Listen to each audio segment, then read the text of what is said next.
सध्या सोशल मीडियावर तिची चर्चा आहे। दिल्लीच्या स्ट्रीट फूडची चर्चा सुरू झाली की तिचं नाव अग्रक्रमानं येतं। चंद्रिका घेरा दीक्षित वडापाव गर्ल म्हणून सध्या फेमस असणाऱ्या या चंद्रिका घेरा दीक्षित यांच्या दिल्लीतल्या प्रीतमपुरा भागात असणाऱ्या हातगाड्यावर रोज खवय्यांची मोठी गर्दी असते। आजच्या सोशल मीडियात रील्स बनवणारी नाही तर रील्सची कारण ठरली आहे। गर्दीचा भाग न बनता गर्दीचं कारण बनली। एका मुलीनं तिच्या कर्तृत्वानं हे यश मिळवलंय। आज जरी ती यशाच्या शिखरावर असली तरी तिचा संघर्ष खूप मोठा आहे। एका दिवसात तिनं हे सिद्ध केलं नाही। मूळची इंदोरची असलेली चंद्रिका दीक्षितचा सांभाळ आई वडील नसल्यानं आजीनं केला। कधी कधी खाण्याचे वांदे होते म्हणून रांगेत राहून लंगरचा प्रसाद खाण्याशिवाय पर्याय नव्हता। इंदोरची चंद्रिका दिल्लीत कामाच्या निमित्तानं आली। हल्दीराम मध्ये ती नोकरी करत होती। चंद्रिकाचं लग्नही झालं, त्यांना मुलगा झाला।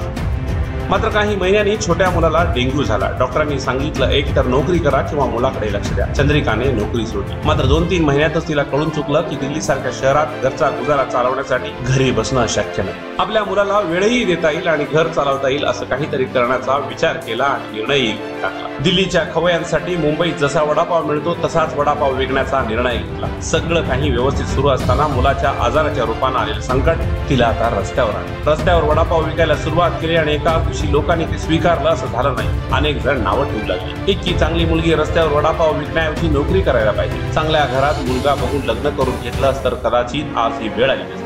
असं एक ना अनेक कारणं पुढे करत तिच्याविषयी बोलू लागले, चर्चा करू लागले। मात्र मित्रांनो, मी नेहमी म्हणत असतो, संकट येतात ना ती माणसाच्या क्षमता विकसित करण्यासाठी येतात। अडचणी आपली कौशल्य बाहेर काढायला येतात। ती हारली नाही। तिच्यासोबत तिचा नवरा मोठ्या हिमतीने सोबतीला होता। तिनं ठरवलं कोण काय म्हणतील याकडे लक्ष द्यायचं नाही, हार मानायचं नाही आणि आज त्यात ती जिंकली। 2 वडापाव पासून सुरुवात करणारी चंद्रिका आज 800 ते 1000च्या वर वडापाव विकते, तेही इतरांच्या मानानं 20 रुपये जादा दरात। मुंबईमध्ये वडापावला जशा पद्धतीने पाव वापरले जाते ना तशाच पद्धतीचे पाव ती दिल्लीच्या बेकरीमध्ये आज बनवून घेते। तिच्या लसूण आणि पुदिना चटणीच्या चवीवर खवय्ये अक्षरशः तुटून पडतात। 1.5 वर्षापूर्वी सुरू केलेला व्यवसाय रोज नवीन विक्रम मोडत आहे। अनेक जण आज तिच्या स्टॉलला भेट देत आहेत। मित्रांनो, संकट आली तर आपण त्या संकटापासून 4 हात दूर जाण्याचा प्रयत्न करतो। मात्र मुळात संकट येतात ती आपल्याला बदलण्यासाठी, घडवण्यासाठी। कोणतीच समस्या तुमच्या आयुष्यात विनाकारण येत नाही। समस्या येण्यामागचा हा हेतू असतो तुमच्या आयुष्यात बदल घडवण्याचा। कोणतीच गोष्ट आयुष्यात कायमस्वरूपी नसते, त्यामुळे हतबल होऊ नका।